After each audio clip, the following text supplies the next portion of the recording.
Një nga projektet më ambicioze industriale dhe logjistike në vend ka marrë dritën jeshile nga Komiteti i Investimeve Strategjike. Bëhet fjalë për projektin Vlorë Teda Rems Free Zone, i cili është miratuar me statusin investim, investitor strategjik, procedurë veçantë, duke hapur rrugën për zhvillimin e një zone të madhe ekonomike në jug të vendit. Projekti parashikon një investim për rreth $100 milion dhe krijimin e deri në 10.000 vende të reja pune, duke pozicionuar si një ndër ndërhyrjet më të mëdha në fushën e industrisë dhe inovacionit në Shqipëri.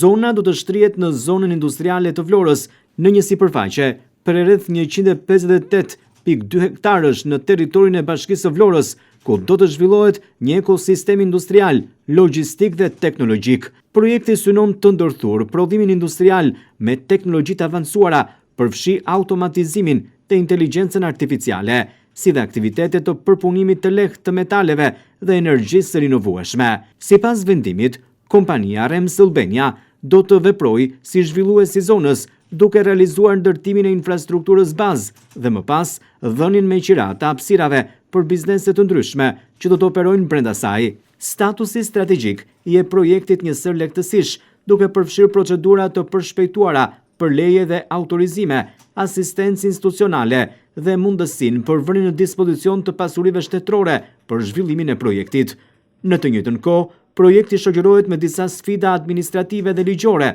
kryesisht lidhur me konsolidimin e pronësisë së tokës dhe përditësimin e të dhënave kadastrale, një proces që duhet të përfundojë nga institucionet përkatëse përpara avancimit të plotë të investimit. Nga ana tjetër, plani i veprimit parashikon një koordinim të gjerë institucional, ku AIDA do të ketë rolin e monitorimit dhe koordinimit të gjithë procesit, ndërsa ministrit dhe institucionet e tjera do të angazhohen për të garantuar realizimin e projektit brenda fateve të përshpejtuara.